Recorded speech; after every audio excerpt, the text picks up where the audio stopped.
chuna tu mboga ya 50 bob, na nikaenda nikamsurprise huyu mama na nikampa sadaka ya 50 bob. Aenda kule hiyo jioni kama hiyo siku nyingine. Na Mungu anakubariki kwa njia gani? Amesema wape na nyinyi mtapewa. Kwa hivyo umemchunia mboga. Hii lazima si lazima ikuwe pesa. Umemchunia mboga na ukampa. Wakati umempa, umefungua mlango wa baraka. Praise the Lord. 2 Corinthians 9 verse 6. Wakorintho wa pili 9 mstari wa 6 inasema remember this.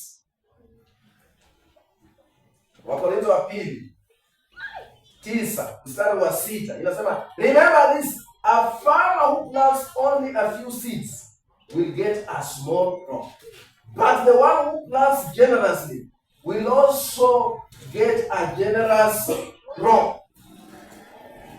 Rabia kumbuka kwamba mlima yule ambaye anapanda kidogo atapokea kidogo, lakini yule anayetoa sana ndiye atapokea sana.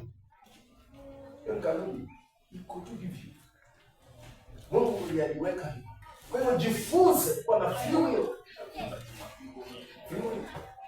Nimesema si lazima kuna 1000, si lazima kuna 100. Unaweza kupata na miwa, unaweza kupata na avocado, unaweza kupata na vitu na mua. Mara hii mwezi huu naenda kubariki mtu. Free will. Wapeni nanyi mtapewa. Kwa hiyo kama Kristo lazima wapishe umefanya tendo kama hili, kwa sababu hii maandiko imetuambia hiyo ndio njia ya kubariki. Lazima tuapishe njia zote. Lazima all avenues of blessing tuapishe tuzifanye. Kila njia ya kubarikiwa kisha umeenda umeitumia na wewe pia upate kubarikiwa. Haleluya. Number 2, aina ya kutoa inaitwa collections stroke contributions. Michango tu, michango. Toa collections or contribution. Hii tunaiona sana katika Agano Jipya. Huwa yafanya sana kwa special purposes ambayo viongozi wanaweza kuamua. Viongozi wanaweza kuamua na jenga. Hapo wanasema nataka kila mmoja apate kutoa 500, 500, 100. Hiyo ni special. Kama toa hiyo special, pia wewe unabarikiwa. Tuanze na Agano la Kale, Exodus 36. Kutoka 36 mstari wa 5 hadi wa 7. Exodus 30. Hii ndio tunafika hapo. Tunaweza kusa 36 ndio mstari wa 5 ikaule wa 7. Andiko linasema hivi, they went to Moses and reported, the people have given more than enough materials to complete the job that the Lord has commanded us to do. Unasikia Kiingereza? So Moses gave the command, and this message was sent throughout the camp. Men and women, don't prepare any more gifts for the sanctuary. We have enough. So the people stopped bringing their sacred offerings. Their contributions were more than enough to complete the whole project. Oh no, because of it. Israeli wakati mradi wa kujenga ile hema, sababu wao walikuwa wanatumia hema sisi. Na Mungu akasema enda waambie watoe kwa vile ambavyo niliwapa. Nashukuru Mungu vile aliongea. Anasema enda waambie watoe kwa ile ambayo niliwapa. Sababu anajua kila kitu kwa nacho yeye ndiye ame. Sema enda waambie watoe. Na maandiko yanasema hapa ambapo nimesoma kwamba walitoa mpaka ikakuwa excess. Mpaka Musa akasimama akatoa amri akasema stop. Imetosha. Msitoe tena. Imetosha. Kwa mradi. Hiyo ni contribution. Huo mradi ukakamilika vizuri. Kwa hiyo unaposikia kuna mradi, Sasa pia wewe hesabiwa kwa kiwango chochote ambacho utawezeshwa, hesabiwa kwa huo mradi. Hiyo ni aina ya matoleo. Tunaona ni aina ya matoleo. Watu walijitoa na Mungu alipaka katika story. Na ngoja ile siku ambayo tutasema kuna vile ambavyo juzi tulisema kuna mradi wa kuchangisha tu rent na watu wakatoa excess. Sio mtoa excess. Toa excess. Sababu ilitangaza brother tangaza chapa wala ndio kusimama na akasimama na mradi na akatoa excess. Kwa hivyo contributions, ukisikia contribution kwa kanisa, hakikisha ama kwa kazi yake Mwenyezi Mungu, hakikisha pia wewe unaweza kuchangia kwa sehemu moja au nyingine. Praise the Lord. Nachangia, hiyo ni njia ya kupokea baraka. Ingine utasoma na Matendo ya Mitume 4:32 mpaka 36. Mimi nataka umesoma hadithi yote ndio uelewe vizuri. Lakini nitasoma tu fupi pale. Acts 4:32-36. Acts 4. Yaani inaonyesha umoja.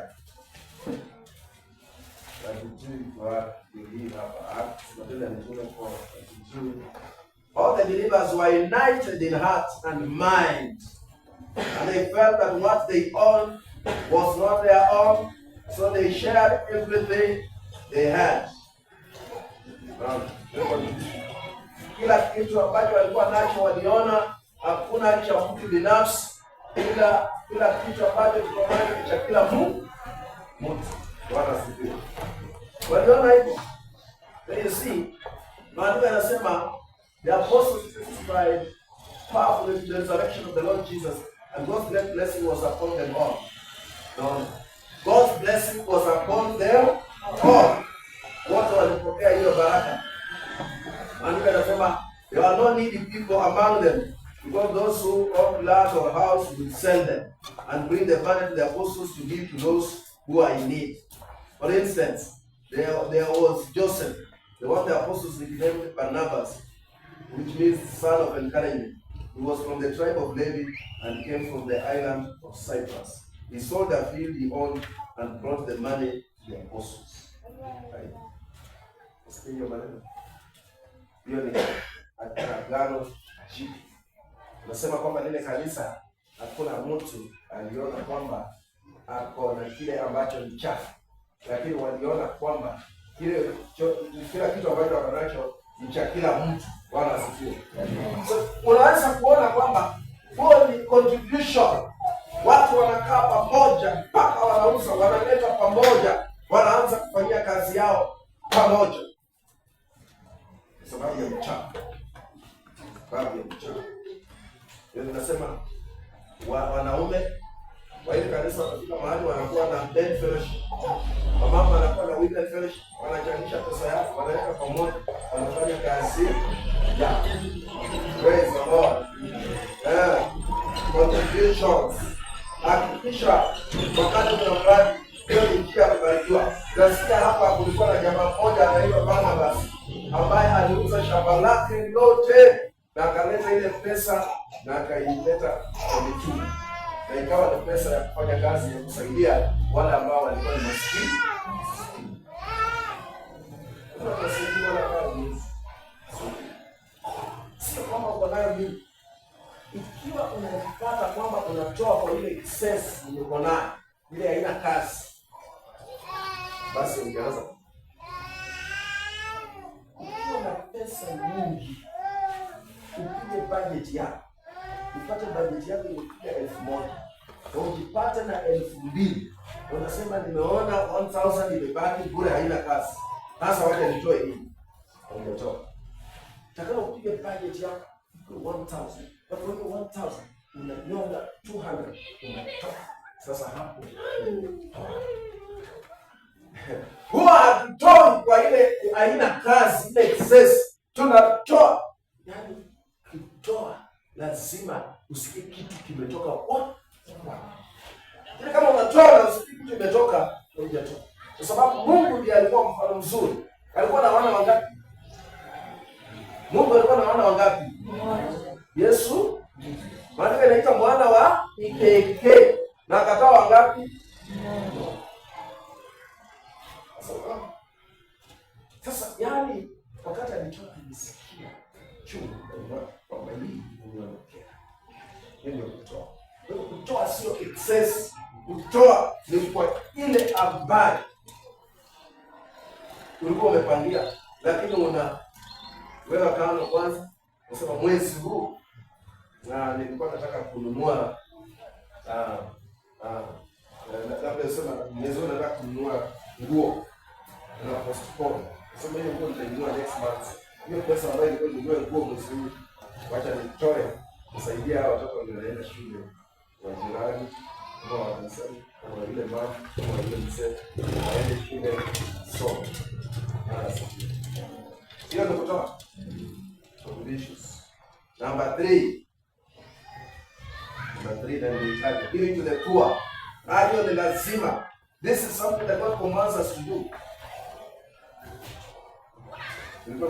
Kasema a ministry outreach in Shianda is a good example. Sisi tumeenda kwa shule ya Rise and mara mbili sasa. Because tunapatia the poor, the needy. Tumeenda kwa watoto ambao wanalala tu kwa chakula kimoja, wanahangaika. Tukasema tuko hapa kama kanisa. Tunaweza kufanya hii kazi. Hata kama watakula kwa siku moja, lakini afadhali wapate kwa siku moja. Tukaenda kutia mahindi. Ile ingine tulienda na gunia ya mchele 50 kg. Nenda kwa mafuta 20 liter jerrycan. Nenda kwa sukari na juice. Nenda kwa na biscuit. Nenda kwa na maharagwe nusu gunia. Nenda kwa na cabbage, vitunguu, nyanya, unga ngano. Peleka makalamu, makaratasi. Si kwamba tulikuwa nazo sasa hatuna cha kufanyia. Lakini tuliona wale ni needy na Mungu ametuamrisha kwamba tuwatolee maskini. Bwana asifiwe. Amen. Na tukafanya hivi na Mungu akatubariki. Praise the Lord. Amen. Mungu amefanya nini? Tubariki. Tuko na ushuhuda mwingi sana hapa. Hizo ushuhuda unaona zikitolewa hapa si ati kwamba tunaomba sana. Ni kwa sababu tunatii amri yake Mwenyezi Mungu. Wala alikuja hapa jana alikuwa anaambia katikati ya wiki nimepigiwa simu 6 kwa ushuhuda. Shuhuda. Na kijana alinipigia simu akasema, "Dad, nashangaa. Mimi nimeripoti juzi. Na mdosi amekuja na recommend mimi nitrainiwe peke yake na mimi mgeni hapa. Nitrainiwe. Ndio check. Nashangaa hata hii neema inatoka wapi. Bwana asifiwe. Amen. Dada amepigia simu akasema, watu walikuwa wanasema watu hawapati kazi kwa public service. Hiyo mambo ya serikali kwa ajili. Lakini iko na ukora nini lazima utoe kitu. Sasa niliweka tu hivi. Sasa wameniambia tarehe 9 Machi ni report. Office.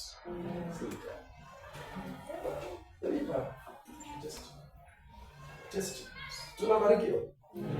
Sio ni baraka? Yes. Tunabarikiwa. Wale wanafanya kazi wafadhili walikuja. Na wakaleta mamilioni ya pesa kwa sababu wale wana ujuzi wa kufanya kazi, wasimamie mradi ya dawa. Wenye wako na ujuzi, hizi ndio ujuzi. Ndio ingine tofauti na yangu. Hizi akapanga nasema hiyo baada ya ndio na watu kafika watu 9. Wala akakaa kwanza hizi ya spend hizo pesa. Katika mkutano wenyewe akasema kama huyo hatakuwa ndani ya hii kundi. Kama huyu, yani kama hatakuwa kwa hiyo.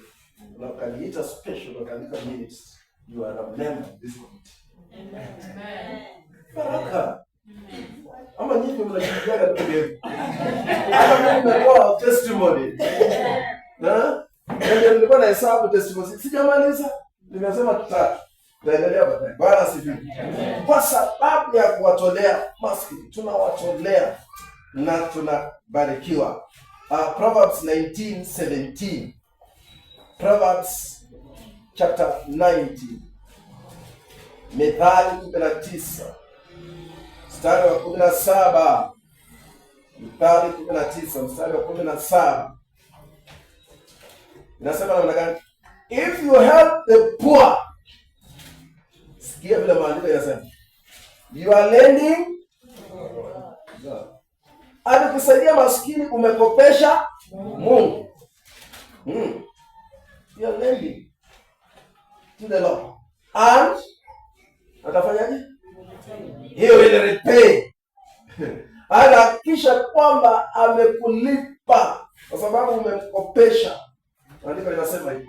Kwa hivyo katika ratiba yako kusimamia rasilimali yako, lazima ukuwe na kitengo cha kusaidia maskini. Ukuwe na kitengo kusaidia maskini. Haleluya. Lazima ukuwe na kitengo cha kusaidia maskini. Maskini.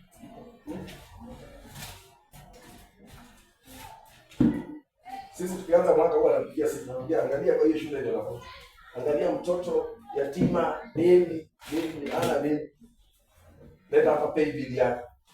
Naanza kung'ang'ana, narusha watu mmoja kaendesha. Hata nilitoka Msanga bado narusha huko wengine. Eliti tua peleka huko. Sasa zingine mimi nakulanga cabbage kutoka Monday mpaka Friday. Skuli ni hapa nasoma. Nimejinyima. Wewe unafanya kama vizuri. Cabbage ni mzuri kila siku. Lakini mimi nakula cabbage Monday, Friday. Ile nyama ile kula nasema iendeo ile mtoto aliyokuwa shule huko. Nikopeshe Mwenyezi Mungu. Ili na yeye atanilipa. Maana nimesema atanilipa. Kwa hiyo lazima uhakikishe sio tu Mkristo 2025 January December hujakopesha kwa Mungu. January lazima uhakikishe hata kama itakuwa ni mwezi wa 8 lakini kwa huu mwaka hakikisha umekopesha nani? Mungu. Kwa kupatia nani? Maskini. Leviticus 19:10. Nipatie kitabu kimoja hapo Leviticus 19. Walawi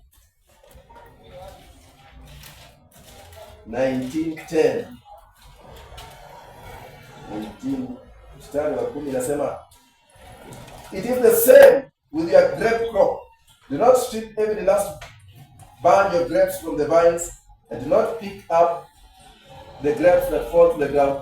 Leave them for the poor and the foreigners living among you. I am the Lord your God. Hii kwa inafanya kitambo. Watu wa kitambo wa miaka yetu wanajua hivi. Wale unajua ile Alfred, unajua ile kitu walikuwa wanaita fulula. Walikuwa ukivuna mahindi, unaacha hivi. Dogo unaacha. Alafu mtoto unakuja kwenye arura chakula na unachukua na usiwatoroshe. Sio? Waende wakuu. Nilikuwa naenda kufu. Sasa hiyo ndio kwa mbali. Wewe unasema ukivuna usichukue kila kitu. Wache ingine kwa maskini. Wachia maskini. Kwa hivyo. Lakini siku hizi nyinyi mmejua kuna kata yote tena mnafieka. Kisha kula mtu anaweza kanyaga hapo. Unachukua chochote. Tena katoka mtu akionekana hapo amebeba karatasi. Nani amekwambia ukajali kwenye shamba? Hii ilikuwa ni tendo la generosity, tendo la kuonyesha kwamba wewe ni karimu sana. Mpaka kuhakikisha kwamba wengine wamepata kitu. Bwana asifiwe. Hiyo ni kusaidia maskini. Kwa hivyo katika mshahara wako kile chochote ambacho umepata, hakikisha kuna ile inabaki chini yenye maskini watakuja kuchukua ama utawapatia na waweze kufurahia. Praise the Lord. Kwa sababu Bible inasema maskini hawatawahi kuisha hapa duniani. Na kusoma hiyo mstari. Maskini hawatawahi kuisha. Watabakia tu. Hata wakati Yesu alipaka mafuta sana, wanafunzi wake alisema hiyo ingesaidia maskini. Yesu akasema maskini watabaki tu kuwa na nyinyi. Maskini hawezi kuisha. Kwa hiyo mstari baadaye ingepaka Deuteronomy 15. Lakini kwa sababu ya saa. Number 4. Seed, mbegu. Ndio inaitwa, nasikia kuna injili inaitwa mbegu. Seed offering. Seed. It's based on individual conviction. Yaani ni mtu anashawishika tu. As an act of faith. Kupitia kwa imani. Most often to meet a need or cause a drastic change in the situation. Seed. Unashawishika kwamba nataka kusuluhisha hali fulani katika maisha yangu. Na anasema nataka kutumia imani yangu, naona imani yangu imeanza kuwa dhaifu. Kwa sababu hali zikibadilika naona imani yangu inaisha. Sasa unajiambia nataka kupeleka mbegu yangu mahali inisimamie kwa imani yangu. Bwana sifiwe. Mbegu inakusimamia kwa imani. Nachukua ile mbegu naleta madhabahuni. Unajiambia wakati unasikia ati ulitoa unatafuta kazi. Unasikia sasa ndio corruption imezidi. Imani zinashuka chini. Lakini wewe unajiambia ulimradi tu mbegu yako bado iko kwa ile madhabahu, haijatolewa. Hata moyo wangu ukisikia imani inashuka inapanda. Kama ile mbegu haitatolewa kwa ile madhabahu, imani yangu bado iko tu pale, itanisaidia. Bwana asifiwe. Sasa unaona hiyo mbegu inaenda kusaidia. Kwa sababu ndio imani yako inaweza enda hivi. Lakini kama umeweka pale, umejua nimeshamalizana na hiyo maneno. Hata imani yangu ikishuka, lakini mbegu yangu haitatolewa kwa ile madhabahu. Maana unatolea seed, inaitwa seed. Unaitoa. Hii sasa ndio unasikia imetumika hapa sana Kenya. Watu wanaambia weka hapa mbegu yako na upate kubariki. Umesikia mambo kama haya? Mpaka umepewa sasa, imekuwa sasa wametumia hesabu. Sawa, hesabu namba ziko na umuhimu katika mambo ya kiroho. Kama namba gani unajua? 7 unajua inamaanisha nini? Ukamilifu. Jana tulikuwa tunasoma Biblia ilituambia Mungu atakukomboa kwa matatizo 6. Ikasema ndio anakukomboa kwa matatizo 7. Maanisha anaweza kukomboa kwa matatizo hiyo. Sababu 7 sasa inamaanisha kamili. Sasa 7 ni namba ya kamili. Sasa inatakana conviction, ushawishike na imani yako ishike kwamba hiyo 7 kweli itafanya hiyo na inakuwa ni mbegu yako. Sasa ndio sababu umepewa hizo namba. Wengine nasema 5, 7, 10, 2. Unapewa hizo zote. Lakini namba ziko kwa maandiko. Kwa hivyo naona hata Yesu wakati alikuja akachukua wanafunzi 12, sema hiyo ni serikali kamili. Kwa hivyo lazima tena ukuwe na mahali ambapo unasema naweza toa mbegu. Toe mbele zako Mwenyezi Mungu. Na unapotoa mbegu yako unamwambia Mwenyezi Mungu, nimeitoa hii mbegu. Sijakuja kununua baraka, lakini nimeitoa kwa imani, nikitarajia kwamba utanikumbuka. Bwana asifiwe. Lakini ukiweka kwamba sasa ni kununua, ndio sasa Mungu hataitikia hiyo. Kwa sababu unaweza kununua kutoka kwa Mungu. Kwanza maandiko yanasema come and buy without money. Nasema hiyo kitabu. Maandiko yanasema kuja ununue bila pesa.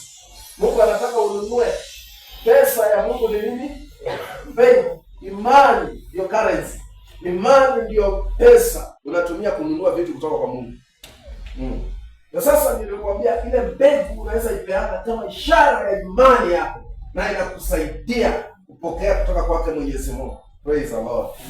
Tusome Psalms 126. Psalm 1 126. Watu wenye wanabarikiwa sana ni vijana, kwa sababu muda wa kutoa na kufuza. 126. Nasoma kuanzia mstari wa 5. Those who plant in tears will harvest with shouts of joy. Let's get it. They weep as they go to plant their seed, but they sing as they return with the harvest. Hey. Are you there? Are you ready? Those who plant, wale wanaopanda kwa machozi watavuna kwa kelele za furaha. They weep as they go to plant their seed. Wanalia wakati wanaenda kupanda mbegu. Kwa nini wanalia? Kwa sababu ni mzito sana, ni kubwa. Wanalia wakienda kutoa. Anasema 2000 nilikuwa nataka tu kununulia. 2000 nilikuwa nimepanga tu kununulia hiyo nguo. Mama ameenda kotini, anapata nguo mnalia. Tuko nguo nzuri sana. Anaenda na machozi. Ai, nilikuwa ninunue nguo lakini acha nipeleke kwa Mungu. Sio na machozi. Nalia. Biblia inasema wanaenda wakilia, lakini wakirudi ni furaha. Praise the Lord. Amen. Wanapeleka mbegu yao wakilia kwa sababu ingelifanya kazi nyingine, lakini sasa wameamua kupeleka kwa Yesu Mungu. Sasa wameamua kupeleka kwa Yesu. Mbegu. Hallelujah. So, mbona mstari wa 6 vile sema? Wakati wakipeleka wanafanya nini? Wanalia. Wakirudi wanafanya nini? Wanaimba. Wanaimba, wanarudi wakisema hakika anaweza mwana Mungu, anaweza. Lakini saa ile ya kupeleka ni uchungu. Ndio sababu nimesema, ukisikia vile nilisema kwamba ukianza kutoa kwa excess haujatoa. Lakini ukitoa kwa hii ndio inaitwa, wale wengine wanatumia wanaita sacrifice. Unaita sacrifice. Sacrifice yani ile sasa ya umekatisha mengine ambayo ungefanya, lakini umeamua sasa wacha mahali pake niweze kutumia hii kwa kazi yake nzuri. Kwa hivyo unaweza sacrifice. Unaweza kutoa hiyo mbegu ya kanisani. Unaweza kutoa hiyo mbegu ukitaka maono yako yatimie. Kuna wakati Mungu anakuongelesha jambo. Wengi wenu Mungu ameongelesha kwamba nyinyi ni watumishi wake. Mimi wote ukihubiri.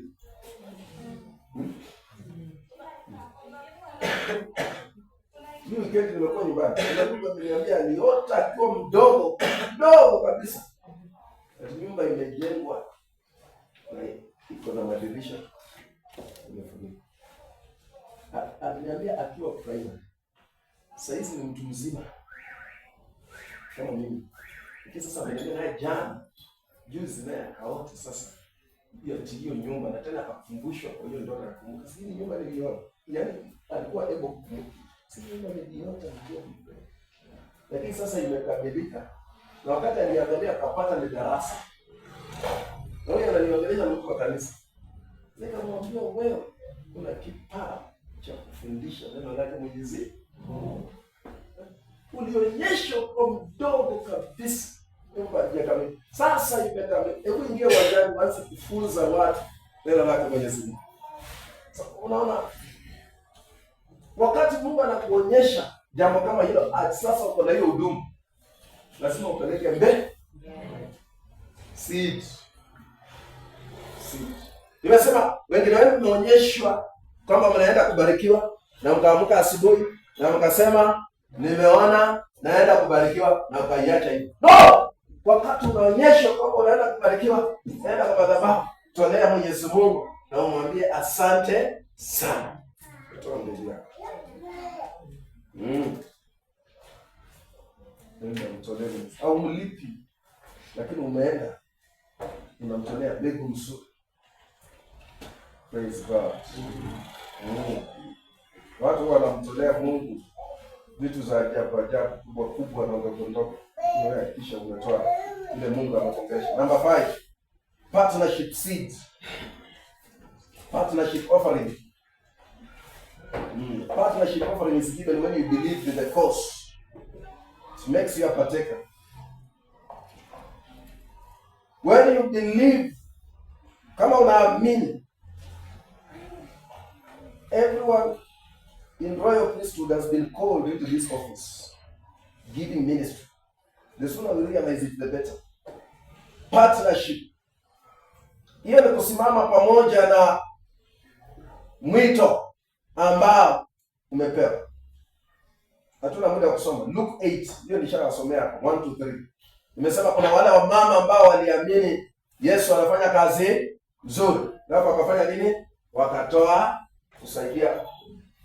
Sasa kuliko waende wahubiri na Yesu kwa vijiji, wanatoa mali yao na inamsaidia Yesu kwenda kwa vijiji kufanya nini? Unaweza kuwa umeshikika kwa sababu unafanya kazi kuanzia Jumatatu mpaka Friday, lakini umesikia watu wanaenda crusade, wanasema natoa shilingi yangu 200 waende waitumie kwa lunch wakati wanafanya hiyo crusade. Sisi tukifanya hapa kama hiyo, unasikia Saturday asubuhi saa 3 saa 4 tutaenda kama goma hapa, tutembee ili hapa tusini vijana. Kurudi hapa saa 6 wanakula waru kwanza, wanapumzika, wanaona, na wanaingia sasa crusade. Hiyo waru wanakula asili pesa. Unapatia 200. Hata wewe ni mshirika wa hiyo kutembea yenye wametembea, pia wewe umetembea na hiyo 200. Praise the Lord. Pia umefanya nini? Umetembea. Umeshiriki huko, umetembea.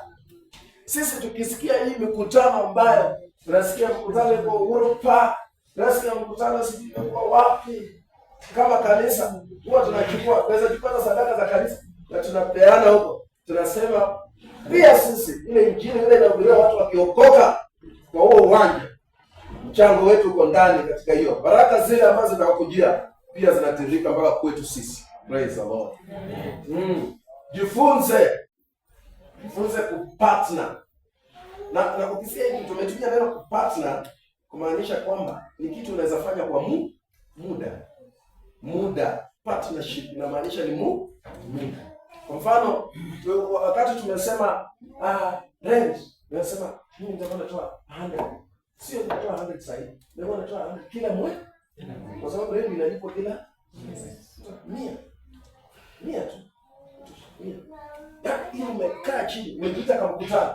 Katikalisha ukasema nitatafuta 100. Jazie zingine tu. Hiyo ndio inaitwa partnership. Bwana asifiwe. Partnership. Na wakati unafanya partnership, kumbuka kwamba anayetoa zaidi ndiye anayepata zaidi. Tumeshasoma hiyo. Yes. Toa zaidi unapata zaidi. Na kutoa zaidi haimaanishi kutoa zaidi kwa idadi. Ni kutoa zaidi kulingana na kile ambacho uko na. Kwa sababu kuna yule anaweza toa 1000 na mwingine anatoa 1000, lakini wa 1000 ameshinda wa 1000.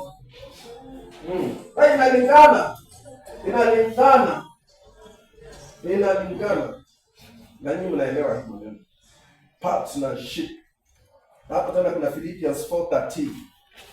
Wa Filipi 4 mstari mdogo wa 15. Nakuwa tena mzuri ukipitia hiyo. Kutoka wa Efeso nenda Filipi. Tena kuipata haraka. Anazia Korintho, wa Galatia, wa Efeso, wa Filipi 4:15. Nasema 4:15. Inaambia kwamba as you know, you Philippians were the only ones who gave me financial help when I first brought you the good news and then traveled on from Macedonia. No other church did this. Hiyo ni nani anasema? Paul ameenda kuhubiri Injili mpaka Macedonia. Nani walimsaidia? Wafilipi. Naweza sema kama ungekuwa ni Shanda, akasema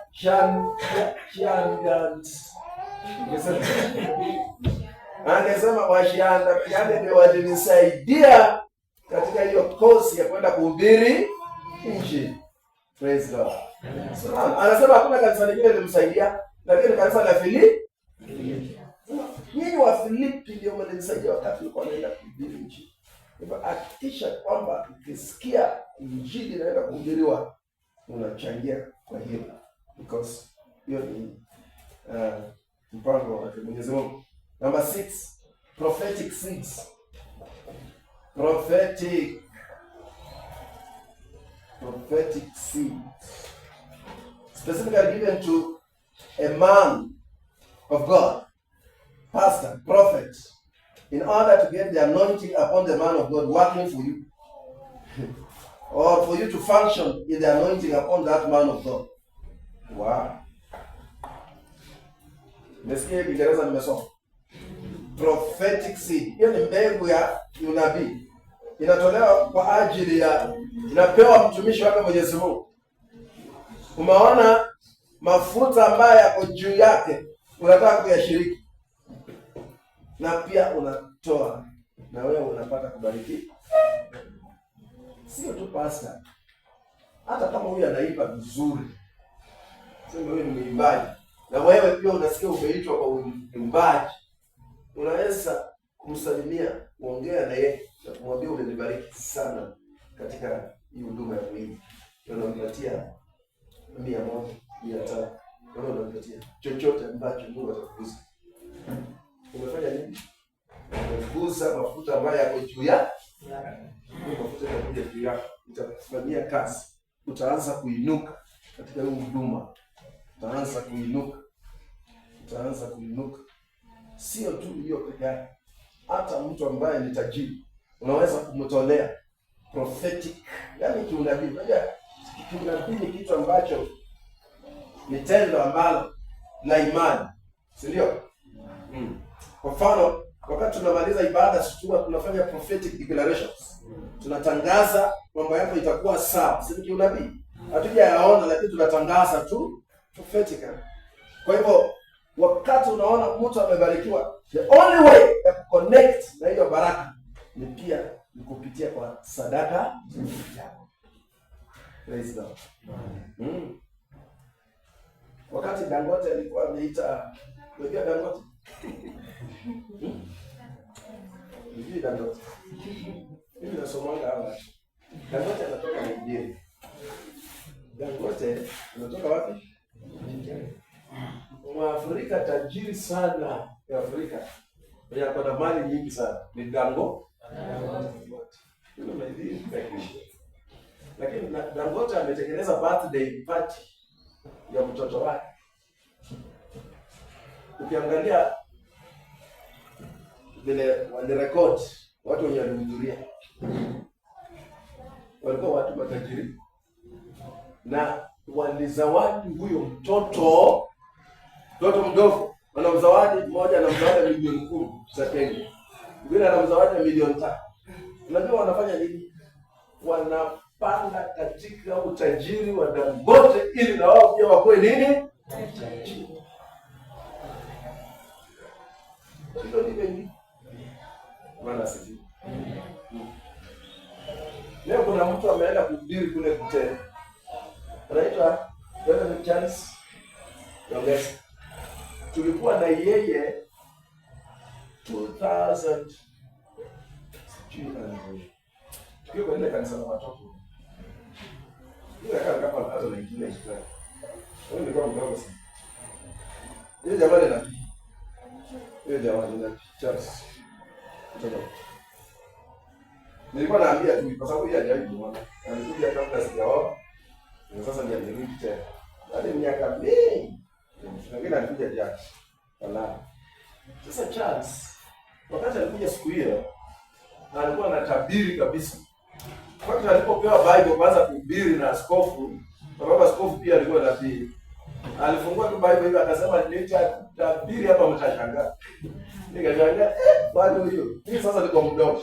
Na kweli wakati alianza kila mtu ni kitambo. Those days wakati alikuwa anatoka Butere, sikopa alikuwa amenifunza. Nilimpatia 60 bob. Sijaza, nilimpatia shilingi 60. Ndio nilikuwa kijana mdogo. Nikasema nimeconnect kwa hii anointing ya kutabiri. Na niko mdogo. Napatia 60 bob only. Bwana asifiwe. Niliambia mke wangu jana ya kukuja uone na kuambiana tu jana. Alifanya namna gani? Alifanya shaka ekaseka na akasema Mungu ananiambia kwamba anza kuzungumza maneno. Jana usiku. Tumekuwa naye jana usiku. Bwana mambo kama haya. Tulipanda siku hiyo. Kwa hiyo kama jana alifanya nini? Tulifanya nini? Tulipanda kitu. Bwana anasema tulipanda. Tena jana. Tena Bwana asifiwe. Connect kwa hilo. Kwa kutele saizi na mbi. Sema natoka sasa. Praise God. Prophetic seed. Hata ukipata huyu anacheza keyboard sana na unataka kucheza, ongea na yeye, mwambie nimebarikiwa sana na hiyo huduma yako, mpatie kitu. Hiyo mafuta iko jana mjuzi amepitisha, imekuja kwa imekuja kwa niliambia masi hivi masi hiyo, kama mnajua masi eko hiyo ndio anachuka kwa kweli. Msichana mdogo yuko Mchenya sasa. Na nikahubiri hii injili. Basi wakatoka wakakuja wakaona huko. Bado wakasema sasa hizi masi ya kiimba kwa Nairobi yanayolega kwa apostle. Akiimba. Kwanza kwa anaimba tunafikiria. Ndio kwa nyumba. Sauti same kila kitu. Mafuta alichukua kila kitu. Kile alikuwa saizi alikuwa secondary school. Right now smart. Bwana asifiwe. Prophetic. Matthew 10:41. Matthew 10:41.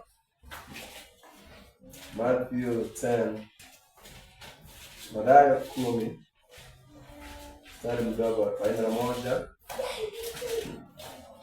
Usione watu wameweka ujanja kwa hivi vitu wanapoogopa. Ni maandiko lakini ujanja kile wewe fanya kile ambacho iko sawa.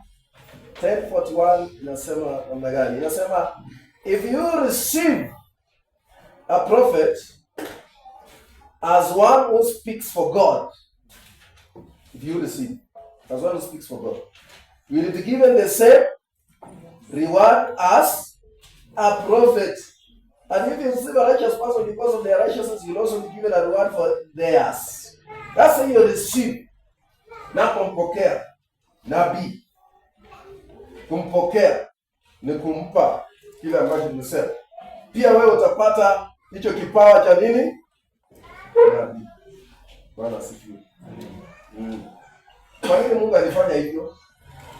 Mungu alikubalia hiyo kwa sababu sasa hatutaendelea kufanya vitu kama wale wa kwanza waliotutangulia walifanya. Kwa sababu maandiko yanasema Samson and behold, watu wakikaa katika umoja. Ni kama ile mafuta inamwaga kwa kichwa cha Haruni. Alafu inateremka mpaka kwa ndevu zake. Naenda mpaka chini. Sasa hizi tunaweza pata mafuta ambayo kwa kichwa ya mtu inaweza teremka mpaka ikuje sisi ambao tuko hapa chini. Kupitia kwa hii mbegu. Napata ile mafuta inakujia. Kwa hivyo kama mtu alienda kwa mlima, niliwaambia kama mtu alienda kwa mlima kuomba siku 40 akapata mafuta. Sio lazima na uende kwa mlima siku 40 upate hiyo mafuta ama utajiri. Unaweza connect na yeye kupitia kwa prophetic seed na ukapata hiyo mafuta. Bwana asifiwe. Are you ready? Yes. Ingine utasoma nyumbani Wafalme wa kwanza 17. First Kings 17. Leo tutasomea nyumbani. Tunasoma kuanzia 7 mpaka 15. Usikie vile nabii alipewa mbegu na watu walikuwa manabii. Okay, number 7. Special offerings. special. This includes giving such as thanksgiving offerings. Hiyo ni special. Leviticus 22:29. Leviticus 22:29. Special. Kama thanksgiving. Unataka kumshukuru Mwenyezi Mungu kwa yale ambayo alitenda. Unakuja kwa altar, kwa madhabahu. Unatoa. Naniambia pastor, nataka mnisaidie tushukuru Mwenyezi Mungu. Na mimi nashika hiyo thanksgiving. Naambia Mungu tumekuja kusema asante. Na huyu dada ama huyu ndugu. 22:29. 29 nasema, when you bring a thanksgiving offering to the Lord, sacrifice it properly, so you will be accepted. When you bring a thanksgiving offering to the Lord. Unajua maandiko inasema wakati unaleta shukrani yako, inamaanisha namna gani? Kila wakati lazima wewe unaleta shukrani yako kwa Mwenyezi Mungu. Sasa kwa ratiba yako ya kusimamia rasilimali yako, nimekwambia lazima uwe na wakati wa kumshukuru Mwenyezi Mungu. Mungu anapokutendea jambo, lazima uende kumshukuru. Sasa maandiko inasema when you bring your thanksgiving offering, isikuwe tu asante sana Mungu. Mdomo mkavu. Asante sana Mungu ulipo. Maandiko inasema when you bring what? Thanksgiving what? Offering. Hakikisha umesacrifice. Yaani umejitoa kabisa. Nimekuumiza. So, asante kabisa. Kwa sababu Mungu umenitendea. Bwana asifiwe. Naambia Mungu asante, na leta shukrani za kwa special offering. Leta shukrani zako mbele zako Mwenyezi Mungu. Jifunze kama kanisa. Kumwambia Mungu asante. Waka uliopita December tarehe ilikuwa ngapi tulikuwa na Thanksgiving service? Ilikuwa 29 December 2024. Tulikuwa na ibada hapa ya kushukuru Mungu kwa mwaka wote wa 2024 na special testimonies yenye Mungu alitutendea. Zilikuwa 130. Yenye Mungu alitutendea. Na sasa tena mwaka huu tumeanza. Mbona sasa hizi nimehesabu tutatu. Tumefika wapi? Tumefika 35. What? Mwaka yala ambayo Mungu kama yale nimehesabu. Yenye mimi pia nimeshuhudia. Inawekwa kwa Mungu ametusaidia. Mungu ametutendea. Bwana asifiwe. Nilikuwa nikaomba hivi na Sunday nikakuja hapa. Shika kwa Brian, nasema Brian, naona Mungu anamlika mbele yake apita nikienda. Brian alinipigia simu asubuhi. Tuna kazi nyingine nimeitoa huko naenda kuona. Eldoret. Nasema ala. What? Sasa baraka zake Mwenyezi Mungu. Bwana asifiwe. Special. Ukirudia kwake Mwenyezi Mungu lazima ikuwe special. Praise God. Number 8. First fruit. Hii nitaangalia hapa. First fruit. Proverbs 3:9-10. Mzaliwa wa kwanza. Wakati nilifanya harusi, baba yangu mzazi alinipa ng'ombe. Tuliona kwa harusi, hata hapo ametuambia sisi tunafanya mipango ya harusi, amenyamaza tu. Sasa ile walisema tuzawadi ndio hizo zinakuja. Naona anatupatia kamba. Funga kamba.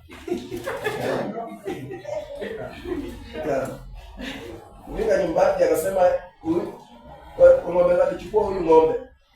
Kamchukua. Kwa bata akakaa kwa ng'ombe zake. Kanipa.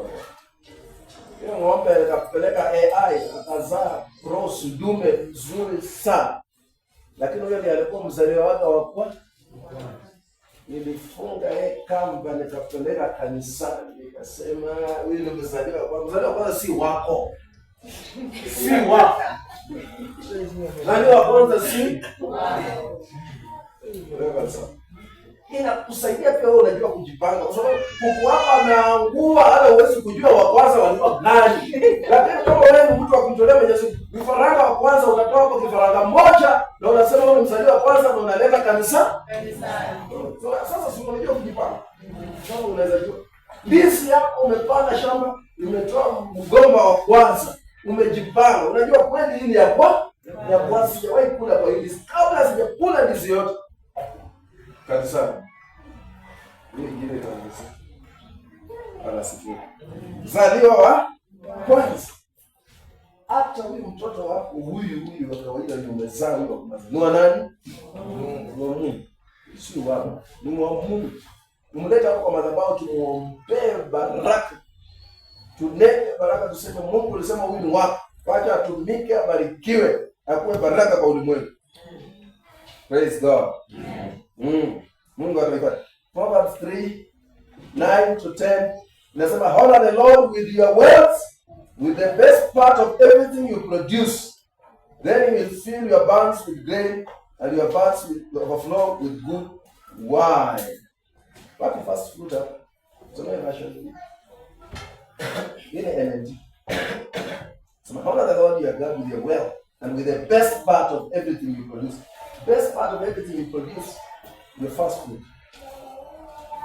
So many King James. KJV Soma. Honor the Lord with thy substance and the first fruits of all thy gifts. What are the song? You have a guy Jesus. What are the song? Honor the Lord with the substance, then your substance, Maria, and with the first fruits of all thy increase. First, ukitokezea ongezeko lolote, ulikuwa unapata mshahara 2,000, umeenda mahali panaenda green pass, sasa unaanza kupata 3,000. Ongezeko ni nini? Increase. Patia Mungu hiyo si yako. Unasikia ile maana sasa? With the first fruits of all thy increase. First fruit. Patia Mungu hiyo. First fruit. First fruit. Nitawafundisha kuhusu first fruit sana. Wacha nimalizie na hii sababu ya sana. Funga la 10. Haya mnajua sana. Fungu la 10. Fungu la 10. Fungu la 10 tushajifunza inamaanisha nini? 10%. Kama unapata 100, unatoa ngapi? 10. Hiyo ni fungu la 10. Fungu la 10 inatakasa pesa zako. Inatakasa nini? Pesa zako. Inazitakasa. Inapatia Mungu mamlaka ya kuingia katika fedha zako. Mungu anaingia kwa pesa zako. Pitia sababu amesema ukipata 10 yake na 90 ni yako. Sasa anaposhughulikia ile 10 pia ana watch over ile 90. Anaiangalia ile 90 vile unaitumia. Lakini yeye amechukua 10. Hiyo ni fungu la 10. Unajua inasema amri. Hiyo ni amri ilitolewa 10%. Niliwaambia niliosomea mstari hapa na Sunday alisema ukiwa na kondoo hapo unahesabu 1 2 3 4 ukifika wa 10 weka kama 1 2 3 4 ukifika 10 weka kama au unapelekea Mwenyezi atatakasa wanyama wao. Kasa.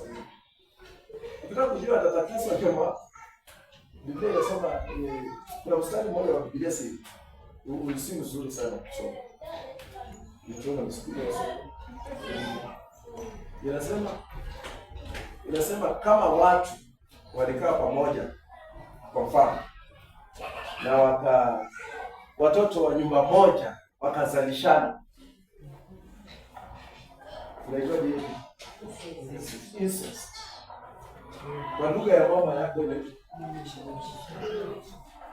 Baba ndiye anasema ule mtoto asipatikane amesimama mbele za Mungu. Asipatikane. Mpaka kizazi la 10. Ule wa 10 yata Mungu atakupa. Lakini hao wote wako na harufu mbaya. Mbele za Mungu. Hataki watu wote. Harufu lake moja harufu mbaya. Mpaka 10%. Hapo sasa Mungu anaingia. Nisome hiyo. Nimesema nisome sawa? Bible 23 verse 2 to 3. Deuteronomy 23. Deuteronomy kumbukumbu la Torah Nikisema hivi ndio nataka mpende Yesu. Mpende nani? Kwa sababu Yesu alifanya kazi kubwa. Watu wamesimama mbele za Mungu, Yesu ndiye amewaleta. Yesu amefanya kazi. 23 verse 2 to 3. Mimi sijapata. Umepata? Okay. Verse 2 inasema if a person is illegitimate by birth.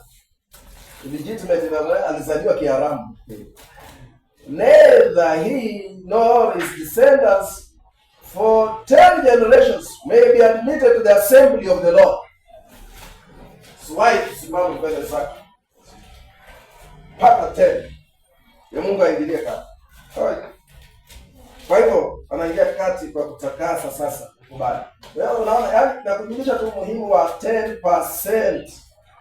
10% inapatikana kwa Malaki ambayo tutasoma 3 verse 8 to 10. Malaki inasema leteni vitu, leteni fungu la 10.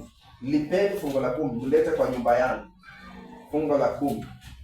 Fungu la 10. Fungu la 10 inapewa nani? Inapewa nani? Unaipatia nani apelekea Mwenyezi Mungu? Kuhani. Inapewa nani? Kuhani. Kama uko hapa fungu la 10 yako unaletea mimi. Na mimi tena nachukua 10. Na mimi napelekea mkubwa wangu. Na yeye anachukua 10, anapeleka mbele. Inaenda hivyo. Bwana sikia. Na mimi siwezi chukua mshahara wangu nichukue 10% alafu nijipatie.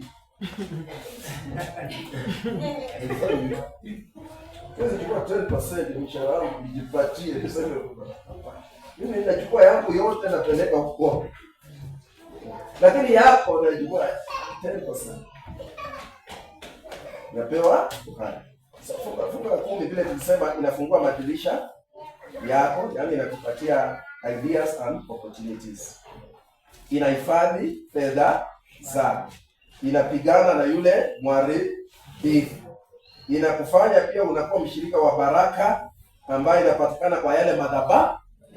Sasa ile madhabahu kama haya ambayo unashiriki kutoa fungu la 10 yako, unakuwa madhabahu haya yanakupigania.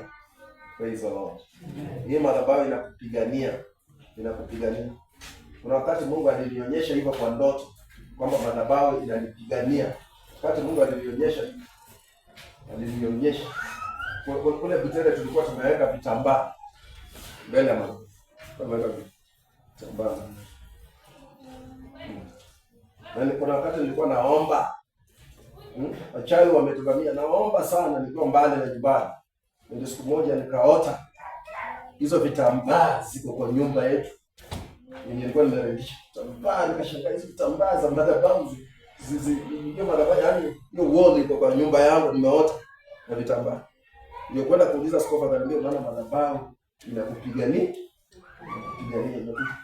Kwa hiyo madhabahu haya kupigania lazima utoe fungu la 10 kwa haya madhabahu. Na maandiko inatumia kulipa, inatumia lugha kulipa kwa sababu ni amri yake Mwenyezi Mungu. Inapatikana wapi hiyo amri?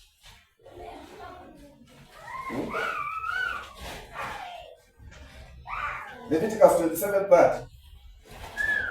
Walawi. Nione kama ni hapa alafu tumalize. Sasa hivi naenda kabisa. 27.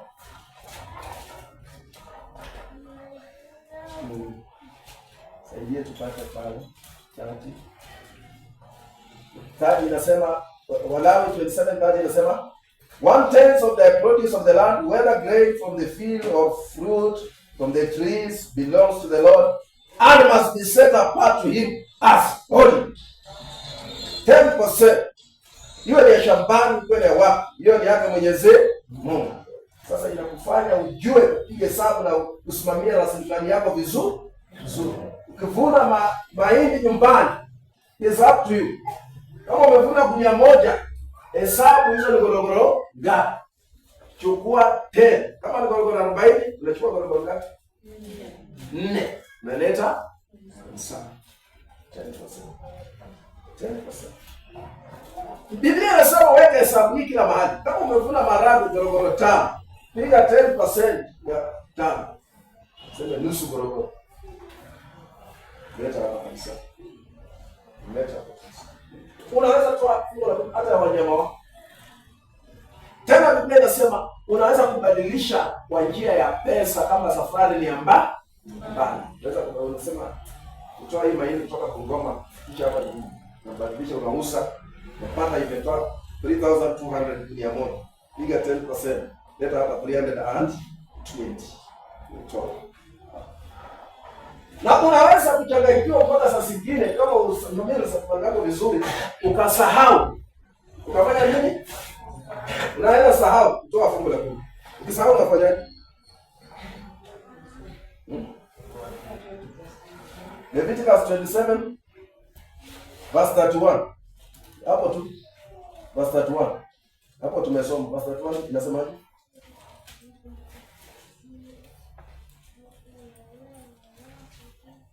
Nani atanisomea 31?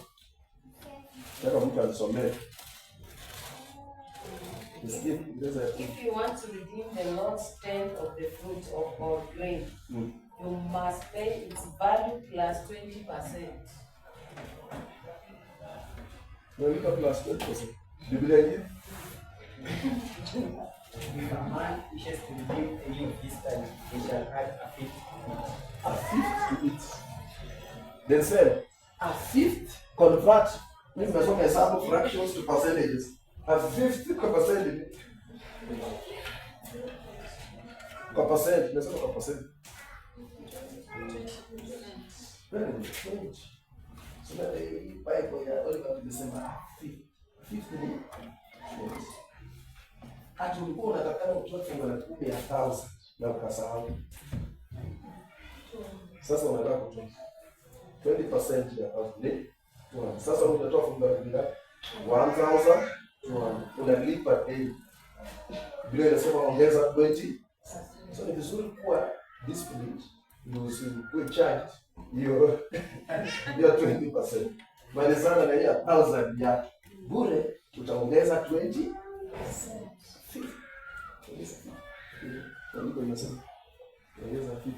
Jifunze kutoa vitu kwa wakati. Fungu la 10 is a monthly seed. Yaani mbegu ya kila wakati, kila mwezi, kwa sababu kwa wengine ama routine. Wengine wanapata mshahara mwisho wa mwezi, wengine wanapata matoleo yao maybe kwa wiki na hivyo. Sasa wewe mwenyewe unajipanga, unajua kutolea Mwenyezi Mungu. Nilianza asubuhi nikasema mapema ndio. Yes. Hata ukiwa kijana mdogo ukishajua mambo kama haya, yenyewe tu inakugumu, inakusumbua mpaka unajipanga mapema. Bwana Yesu asifiwe. Amen. Sasa mimi nilifunzwa nikiwa kijana kwa sababu baba yangu alikuwa mchungaji. Nilifunzwa sasa mimi nikikosa kutoka nasikia tu wakati napata pesa mahali popote, tumeuza kuku, tumefanya nini, tumeuza maiki. Nasikia tu kengele imeanza kugonga ndani. 10%. Sababu ni kitu nimezoea. Nianza mapema na nimezoea. Siwezi hata vile moyo inaingia tu. Swali la kwanza wao niliuliza 10%. Wacha hata hiyo mshahara. Mshahara mrahisi sana. Kuna nyingine hii yenye huwa tunazunguka tu tukigusa vitu kwa mfano. Kama nasema nilinunulia hii kitu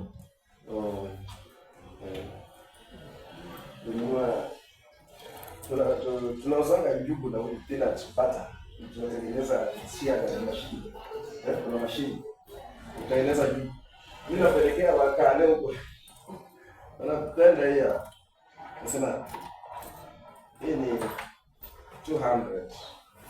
Sasa nimeuza 250. Kama nimeuza 300. Nimepata profit ya 100.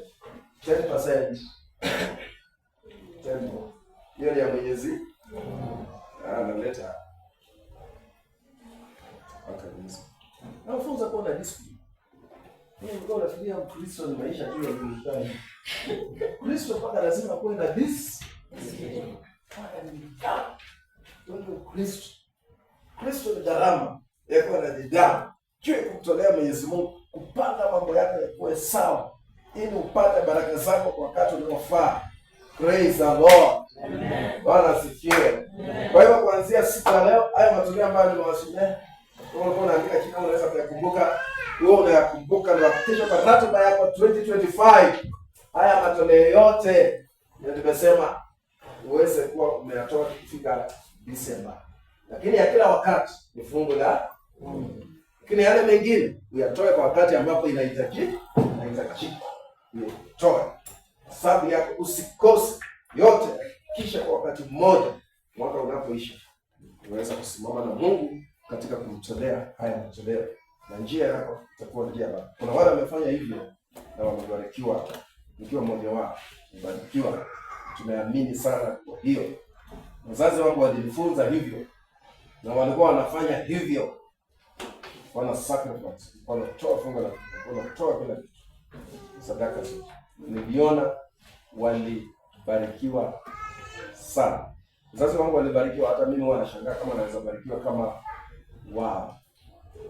Walibarikiwa sana. Walibarikiwa sana. Walibarikiwa sana. Mzee wangu amekufa juzi Disemba.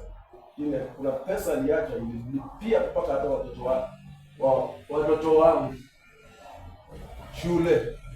Biblia inasema mtu mwenye haki akikufa anaachia watoto wake urithi. Unaona, mpaka watoto wangu wamenufaika kutoka kwa pesa yake. Sio wangu pekee, ndugu zangu wote na watoto zangu walipata, kila mtu kasema. Imagine, kwa sababu ya baraka ambazo alikuwa nazo. Alikuwa anajua kumtolea Mungu. Hakuibia mtu. Uliza Alfred, hakuna siku hiyo mzee aliwahi kuhubiri kuhusu kutoa kanisani. Hakuna, sio kuwahi kumsikia hata siku moja. Lakini watu walikuwa wanatoa wenyewe kabisa. Kuna Noel hapo. Walikuwa wanatoa. Na hakuna siku mzee aliwaambia toa. Hata mimi afadhali nimehubiri. Yeye hakujua hiyo. Lakini walitoa sana. Kwa inakuwa excess. Praise the Lord. Amen. Wakati wetu umeenda sana, tunataka kushukuru Mwenyezi Mungu. Tusimame katika uwepo wake.